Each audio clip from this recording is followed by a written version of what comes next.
책을 4번 읽었어요. 이게 정말 제가 저희 아이들한테 너의 책 읽고 독서록 써라 라고 말만 했지 제가 스스로 이걸 써본 게 너무 오랜만이어가지고요. 애들하고 있으니까 3번을 읽어도 이해가 안 되더라고요. 그래서 네, 애들 재워놓고 4번을 읽었어요.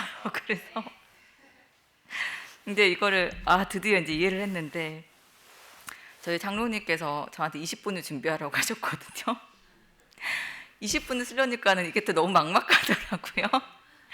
그래서 정말 제가 항상 저희 아이들한테 책 읽고 독서록 써와 하고 검사만 했지, 제 스스로 이걸 20분을 쓰려고 하니까 미안해졌어요. 그동안 제가 뭐라고 했던 게 너무 미안하더라고요. 그래서 나름 이제 저도 4번을 읽고 열심히 정리를 해봤습니다. 그래서 열심히 정리를 했더니 정리한 것만 3장이 나왔어요. 근데 이게 이제 제가 읽고 내용을 좀 정리를 하고 이제 이 긴 책의 중간에 어느 부분이잖아요. 그래서 제 느낌을 전부 다 여기다가 이제 말씀을 드려서 20분을 못 채우겠더라고요. 그래서 일단 책 내용을 간단하게 말씀드리고 시작하겠습니다. 제가 하는 부분은 6장부터 8장까지였어요. 그래서 후스와 제롬부터 시작해서 그 루터의 종교개혁의 시작까지였는데요. 이제 후스와 제롬이라는 사람에 대해서 먼저 이야기를 드리면, 그 후스가 그 종교개혁에 있어서 그 기초를 제공한 책 저서를 짓고, 그리고 이제 운동의 기초를 다지었던 사람이더라고요. 후스도 이제 비참한 계급에서 태어나서 홀어머니 밑에서 자라면서 어머니께서 또 후스를 위해서 하늘아버지께 기도를 하시면서 아들이 잘 되기를 기도를 하셨죠. 그 결과 이제 아들도 대학에 들어가서 열심히 공부를 하고 이름을 날리는 사람이 되었어요. 그 후 이제 개혁에 참가해서 하느님의 말씀을 전파하기 시작하는데, 그 위클리프의 저서를 읽고 개혁주의 운동에 참가를 하게 되는데, 저희가 이 6장의 제목이 후스와 제롬이었거든요. 이 위클리프의 저서를 들여온 사람이 제롬이었어요. 그러니까 이 두 사람이 나중에 이러한 인연으로 나중에 절친한 친구가 돼서 둘이 함께 개혁에 동참해서 그 개혁이 이제 종교 개혁을 또 가져오게 하는 그런 기초가 되는데요. 이제 그 후스가 그 제롬이 가지고 온 위클리프의 저서를 읽고 개혁주의에 찬동을 하게 됩니다. 로마 교회 법왕의 권위 악용과 신념과 양심 사이에서 깨달음을 통하여 그 성경의 교훈들이 양심을 지배한다는 그런 깨달음을 얻고, 그릇됨이 없는 지도자는 신부를 통해 말하는 교회가 아니고 성경을 통해 말씀하시는 하나님이라는 깨닫고, 그걸 지침으로 삼고 운동을 시작합니다. 그리고 하나님께서는 이들을 인도하시면서 이들의 가르침을 듣고 사람들이 따라올 수 있도록 인도를 하여 주시죠. 이렇게 했던 이제 로마 교회 법왕은 굉장히 위기감을 느끼겠죠. 이 사람이 위험한 인물이겠고, 그리고 당연히 잡아서 없애려고 하고 이 말씀을 전파하지 못하도록 하려고 하고, 그래서 총회를 집회를 합니다. 이 총회의 목적은 교회의 내분을 화해시키고 이단을 뿌리 뽑는 것이었지만, 법왕도 자신의 안위와 권력에 대해서 의심과 확인을 하면서 이 총회에 참석을 해요. 자기도 불안감을 느끼고 참석을 하는데, 참석을 할 때 굉장히 화려한 옷을 입고 많은 수행원들을 가지고, 그리고 이 총회에 참석을 하고, 후스도 이 총회에 참석을 하는데, 후스는 총회에 참석을 할 때 그 황제가 그동안 후스가 가는 동안 후스를 해하지 못하도록, 여기에 들어와서도 해치지 못하도록 통행권을 보증을 해주고, 법왕도 또한 보증권을 해줬음에도 불구하고 결국 후스는 그 감옥에 갇히게 되고, 법왕이 이긴 것 같았지만 얼마 후에 법왕도 감옥에 갇히게 됩니다. 근데 후스와 동일한 이유는 아니죠. 후스는 사람들에게 성경의 진리를 알리기 위해서 운동을 하다 갇힌 거였고, 법왕은 그동안 가진 자기가 행했던 악행들, 사람들한테 뭐 빼앗고 저희가 성경의 말씀대로 하지 않는 그런 악행들 때문에 감옥에 갇히게 됩니다. 하지만 잠시만요. 그리고 후스는 결론은 처형을 당하게 되죠. 이제 처형을 당할 때 우리가 알다시피 모든 하나님의 말씀을 전하는 자들은 두려워하거나 무서움이 없어요. 항상 내가 죽게 될 걸 알고 있으면서도 항상 처형을 당하러 나가서 용감하게 하느님을 찬양을 하면서 이제 그렇게 죽음에 이르르죠. 이제 그런 모습은 오히려 그 하나님의 진리를 굳건하게 지킬 수 있고 그런 용기와 그 다음에 하나님의 사업을 발전시킬 수 있는 그런 결과를 가지고 오고, 사람들은 오히려 그런 모습을 보고 후스의 사업에 동참을 하게 됩니다. 후스와 그리고 이제 제롬도 똑같이 이제 후스와 함께 사업을 추진을 하는데요. 후스가 먼저 처형을 당하고 제롬이 뒤를 이어서 계속해서 사업을 추진을 했어요.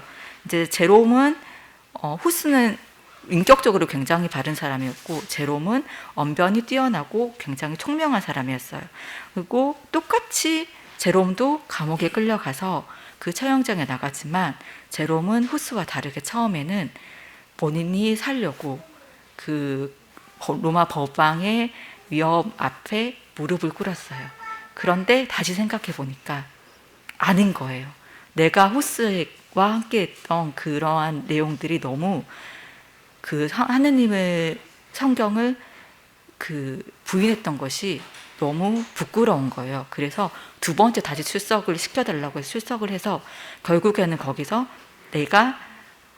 나는 여기서 죽겠다. 나는 하나님의 말씀을 진리 성경을 그대로 전파하고 죽겠다. 선언을 하고 그 모습을 사람들에게 보여주고 죽어요. 그러니까 똑같이 후스의 길을 결국엔 같이 가는 거죠. 그래서 이렇게 후스와 제롬이 처형을 당하자 이제 보헤미아 안에서 이 후스와 제롬의 처형하는 것에 대해서 굉장히 분노가 일어나죠. 그리고 법왕과 황제에 대한 반항심도 적개심도 많이 생겼고요. 그래서 보헤미아 안에서는 두 눈을 잃은 지스카 장군이 보헤미아 군을 지휘함으로써 황제의 군사를 격퇴하였고 법왕과 황제가 연합해서 십자군을 보냅니다. 그리고 보헤미아를 전쟁을 해서 이들을 없애려고 하는데 십자군이 보헤미아 군을 처벌하려고 당도했을 때 이 십자군이 바로 토벌하면 됐어요. 왜냐하면 보헤미아 군은 이미 전쟁을 했고 지쳐 있었고 본인들은 이제 막 당도해서 힘이 넘치고, 근데 이상하게 이 사람들이 바로 전쟁을 시작하지 않고 기다리고 있는 거예요. 이때 뭐라고 했냐면 이들이 이 십자군의 묘한 두려움과 공포를 느끼고 보헤미아 군이 자신들을 학살하고 없애고 전리품을 가져가는 환영을 보았다고 했어요. 그 두려움에 사로잡혀서 싸우지 못하고 있다가 나중에 서로 싸우게 돼요. 하지만 보헤미아는 이제 어차피 십자군이 너무 강하니까 보헤미아는 결국에는 보헤미아 내부에서의 분열도 있었고 법왕권과 결국에는 타협을 하게 됩니다. 이제 보헤미아 안에서는 타협한 사람들이 있을 거고 진리를 따르는 사람들이 있을 거고 그들끼리의 내부 분열이 일어나서 이제 나라를 혼란하게 되죠.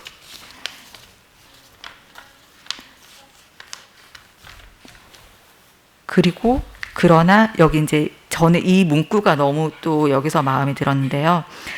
여기 이 저서에서 뭐라고 되어 있냐면 그러나 그들은 후스와 제롬의 곧 새벽이 오려면 한 100년을 지나야 한다는 말을 잊지 않으며 때를 기다렸다라고 되어 있어요. 이들은 그 후스와 제롬의 그 말을 기다리면서 생각하면서 하느님의 말씀을 전하기를 그때가 오기를 생각하면서 그때를 기다리고 있었어요. 그 후에 하나님께서는 교회의 개혁과 세상의 계몽을 위해서 마르틴 루터를 세상에 내십니다. 우리가 알고 있는 그 종교 개혁의 시작을 하신 마르틴 루터죠. 그도 또한 빈궁한 계층에서 태어났고, 그렇지만 그의 부모님도 그의 교육에 있어서는 하나님에 대한 지식과 그리스도인의 덕성은 길러주려고 힘쓰셨습니다. 그가 대학에 입학하여 공부하던 중에 대학 도서관에서 라틴어로 된 성경을 발견하고 하느님께서 그에게 내린 진리와 보배를 깨닫고 수도원에 들어가서 수도사의 생활을 하기로 결심합니다. 하지만 그 당시 수도사의 생활은 너무 엄격하였고 고통스러웠고 어떤 노력에도 영혼이 가지고 있는 짐이 경감되지 않다고 느꼈고, 그렇게 절망스러울 때 하나님께서 그에게 슈타우피츠라는 조력자를 내어주시면서 루터에게 성경 말씀을 보여주시고, 자기 자신을 보지 말고 또 하나님의 율법을 범함으로써 받는 영원한 형벌을 생각하지 말고 오직 그의 죄를 용서해 주는 예수님을 바라보라고 말씀하십니다. 이게 바로 루터의 마음에 가장 큰 깨달음을 주시고 깨달음을 주게 됩니다. 그리고 마음의 평화를 주게 됩니다. 저는 이 루터의 깨달음이 굉장히 크게 와닿았었는데요. 제가 이제 일반적으로 생각하는 천국과 지옥이 있고 하나님께서 그 율법을 지키지 않고 착하게 하지 않으면 벌을 준다는 그러한 그 말씀들, 그러한 주장들이 이 루터가 수도승이 되어서 본인의 생활을 엄격하게 하고 고통을 받으면서 생각했던 그런 하나님의 모습하고 똑같은 거예요. 근데 하느님께서 예수님을 보내신 이유는 너희가 고통받거나 나의 율법이나 엄격한 생활을 하라는 게 아니라 너희를 그냥 사랑하시니까 죄를 사하여 주기 위해서 예수님이 보내셨는데 너희는 왜 그 율법에만 매달려서 그것을 행하려고 하느냐. 그 말씀이 생각이 나서 종교개혁의 시작은 그 하나님의 율법의 엄격하심이 아니라 하나님의 사랑을 깨닫고 하는 거라는 생각을 들었어요. 그래서 그것을 전파하기 위해서 지금까지 시작했는데 왜 아직도 사람들은 하느님에 대해서 엄격하신 분이고 무서우신 분이고 선과 악을 구별해야 되는 분이라고 생각하시나 라는 생각이 들었거든요. 어쨌든 루터는 이제 하느님의 진리를 거기서 깨닫고 로마를 방문해서 법왕 아래의 신부와 수도사를 보면서 그들의 죄악과 하느님에 대한 모독을 보게 됩니다. 그 수도사들이 하느님이 말씀하신 율법조차도 지키지 않고 본인의 개인의 이익을 위해서만 생활하는 그런 모습들을 보고 법왕 교회와의 모든 관계를 끊어내게 됩니다. 루터는 사람의 이론을 하느님의 말씀보다 더 존중하는 것은 위험하다라는 것을 알았습니다. 하나님의 이론은 성경의 모든 말씀이 들어있는데 이것을 전하는 사람이 오히려 성경의 말씀의 진리를 전하는 것이 아니라 자신의 이익을 더해서 사람들에게 전파함으로써 오는 문제점, 그로 인해 발생하는 고통들에 대해서 깨닫고 이제 로마 법왕과의 관계를 모두 끊어내고 개혁을 시작하는 초석을 마련을 한 거죠. 로마교는 또한 하나님의 은혜를 상품으로 삼고 제단을 쌓고 면죄부를 판매했습니다. 특히 테첼이라는 자는 사제권, 즉 현재 살아있는 자뿐만 아니라 이미 죽은 자도 구원할 효능이 있으며 돈이 괴 밑에서 떨어져 소리를 내는 즉시 속전을 낸 그 사람이 지옥에서 천국으로 가게 된다고 보증하는 이런 주장을 하는 사제권을 마저 판매하기 시작했습니다. 루터는 사제권이 발매되자 회개하여 생애의 변화를 일으키지 않으면 그 죄로 인하여 멸망받을 수 없다고 경고하였습니다. 루터는 하나님께 회개하고 그리스도를 믿는 것밖에는 죄인이 구원받을 길은 없고 그리스도의 은혜는 돈으로 살 수 없고 다만 값없이 받는 선물이라고 하였는데 선물이라고 하였고 믿음으로 십자가의 구주를 보라고 권면하였습니다. 그리고 그와 그를 격려했던 자들은 백성들이 계몽되어 개혁을 일으키게 되면 사실상 로마의 권위를 해치고 법왕교회 지도자들의 낭비와 사치를 크게 줄어들게 할 것이라 생각하였지만 그들은 돌변하여서 그를 비난하고 지상의 가장 큰 세력, 즉 로마 법왕에 대항하고 있는 그 자신을 보며 실망하였고 결국 전증하신 하느님의 손에 붙잡을 때 안전하다는 것을 배웠습니다. 그리고 자신의 뜻을 펼침에 있어서 법왕의 위협과 로마 열성 분자들의 소동 속에서도 하느님께서는 그를 보호하셨습니다. 루터의 저서와 교리는 모든 그리스도교뿐만 아니라 이제는 작은 민가와 수도원과 귀족의 저택과 왕의 궁전까지도 펼쳐나가게 됐습니다. 루터의 공격으로 로마교는 더욱더 분노하게 되었겠죠. 로마는 루터를 없애버리려고 애를 썼으나 하나님께서는 그를 보호하셨습니다. 그즈음 그가 홀스의 저서를 읽고 자신이 주장하고 가르쳤다 했던 진리가 이미 보헤미아에서 홀스가 주장했던 것이라는 것을 알게 되었습니다. 그리고 자신이 주장했던 그 진리가 자신이 만들어내고 스스로 깨닫는 것이 아닌 오래전부터 하느님께서 말씀하셨던 그것이라는 것을 알게 되었죠. 로마교는 루터에게 위협과 두려움을 가했지만 루터는 하느님이 자신을 보호하시는 것을 알고 있었습니다. 그래서 주장을 굽히지 않고 로마교에서 영원히 떠나겠다는 결심을 모두 앞에서 표명을 했습니다. 법왕은 굉장한 루터의 이런 표방과 그다음 로마교회에서 나가겠다는 이거에 대해서 큰 위협을 느꼈고 루터가 신앙을 취소하지 않으면 파문을 시키겠다고 위협을 하였지만 루터 스스로는 또 최종적으로 로마교회와 결별하였음을 선포하였고 법왕은 그를 하늘의 저주를 받은 자로 탄핵하고 그의 교리를 받아들이는 사람마저도 똑같이 정죄한다는 교서를 내리고 본격적으로 로마교회와 루터의 간의 투쟁이 시작되게 됩니다. 그즈음 독일의 황제가 등극하면서 로마 법왕은 어떻게든 황제를 자기 편으로 만들어서 루터와 루터를 지지하는 세력들을 없애려고 했는데요.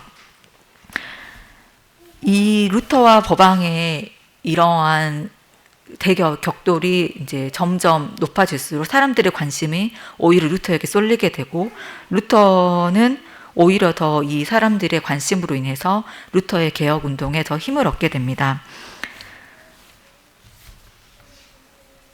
종교개혁은 제가 이 글을 읽으면서 저희가 역사 시간에 배웠던 종교개혁도 굉장히 유럽 사회에서는 큰 사건으로 저희는 배웠어요. 역사를 배웠으니까 성경하고 다르게 역사도 그 종교개혁을 아주 커다란 하나의 큰 사건으로 두고 있는데 이 당시에 살았던 로마교와 이 성경을 믿는 자들 사이에서는 이 격돌은 정말 그 어느 나라의 전쟁보다도 더 큰 의미를 갖는 격돌이었을 거라고 생각합니다. 이 책에서 이제 저술되어 있기를 종교개혁은 루터의 시대에만 맞춰진 것은 아니다. 그것은 세상의 종말까지 계속되어야 하고 루터는 하나님께서 그에게 주신 빛을 다른 사람에게 비춘 것으로 이 세상의 모든 빛이 향해진 것은 아니고 새 빛이 계속해서 성경에서 나오고 있고 새 진리는 끊임없이 나오고 있다. 이렇게 말씀하셨습니다. 종교개혁은 루터의 시대에 일어났지만 맞춰진 것은 아니라고 되어 있습니다. 저희 스스로 생각하기도 종교개혁이 역사에서도 그렇듯이 어느 시대에 시작되었단 말은 있지만 끝이 난다는 것은 배운 적이 없습니다. 루터의 진리가 성경의 말씀을 그대로 전하는 그 진리는 루터의 시대의 모든 것이 끝난 게 아니라 현재 지금까지도 저희는 하나님의 말씀을 그대로 전하는 자들과 하나님의 말씀을 사람의 말씀을 말로 전하는 자들과의 대립과 격돌이 있다고 생각이 됩니다. 그 말씀들은 여전히 지금까지도 종교개혁과 똑같이 이어지고 있다고 그런 생각이 들었습니다. 루터는 결국 의회의 출석 명령을 받고 출석하는 동안에도 진리를 계속 전파하였고 의회에서는 하나님의 보호와 기도를 간절하며 자신의 꽃을 굽히지 않았습니다. 이런 루터의 확고한 모습과 의지, 타협하지 않은 모습은 그 시대의 교회와 세계에 영향을 끼쳤고 물론 지금까지도 영향을 받고 있습니다. 그러나 법왕의 세력은 끝까지 루터를 쫓았고 그를 보호하고 있는 통일권이 만료되는 즉시 그의 사업을 종식시킬 조치를 취하도록 명령을 하달하였습니다. 하지만 하나님께서는 루터를 통해 하실 말씀들이 있기 때문에 루터를 보호할 길을 열어두셨습니다. 그래서 이 의회가 끝나고 난 루터가 집으로 돌아가고 있는 그 길에서 그를 체포하도록 만드셔서 그를 시골의 어느 구석에 숨기셨고, 그가 숨어서 책자를 저술하고 그 다음에 독일어로 된 신약 성경을 번역하는 등 자기 나라의 국민들에게 중요한 봉사를 하도록 만들었습니다. 이것은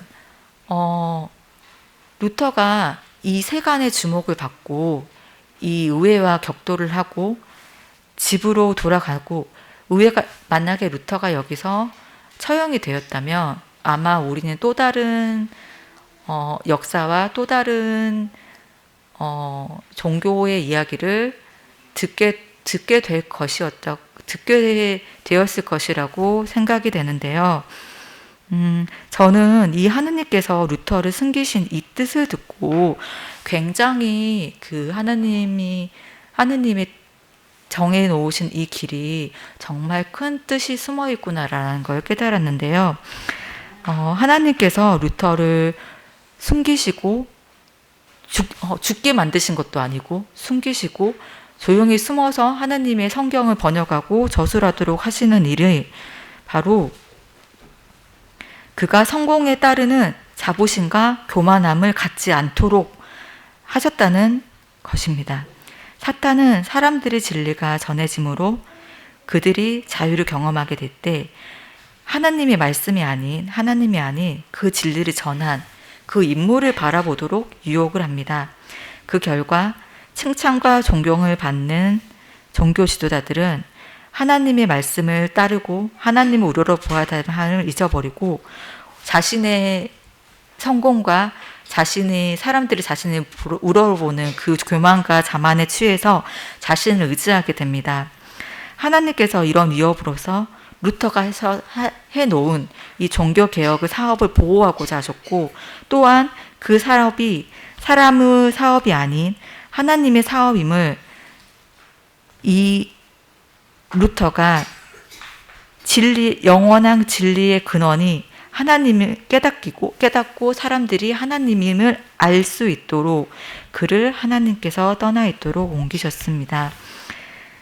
사람들이 가장 큰 일을 하거나 뭔가 본인이 주동해서 큰 일을 하게 되면 자신의 교만과 자부심과 그 다음에 자신이 큰 일을 해냈다는 성취감에 취해서 본인이 한 일보다는 사람들이 자신을 우러러보는 일에 취하고 오히려 거기서 모든 말씀이 부정되고 다른 방향으로 흘러갑니다. 그런데 하나님께서는 이 가장 중요한 순간에 이 개혁이 막 올라와서 성공을 눈앞에 앞둔 이 순간에 루터를 숨기심으로써 개혁자인 루터 자신이 아닌 루터의 사업의 내용, 그리고 하나님의 말씀을 전하려고 하셨다는 데에서 저는 이 하나님의 큰 뜻을 깨닫고 굉장히 큰 깨달음을 얻었습니다.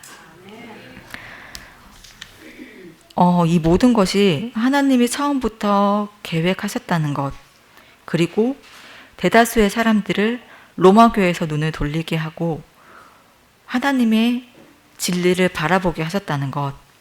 근데 가장 궁금했던 거는 왜 하나님께서는 로마 교회를 없애지 않으셨을까요?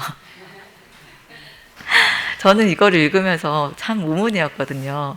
이렇게 하나님의 말씀을 전해야 되고 하나님의 뜻이 왜곡되고 있고 하는데 이 전지전능한 하나님께서는 왜 로마 교를 한 방에 없애지 않으시고 계속해서 이렇게 루터와 같은 개혁자가 나타나게 해서 계속 이 말씀이 뒤로 전해지게 하시는지 생각해 보니 하나님께 저희가 루터가 처음에 깨달았듯이 하나님께서는 저희를 사랑하시는 사랑의 하나님이십니다.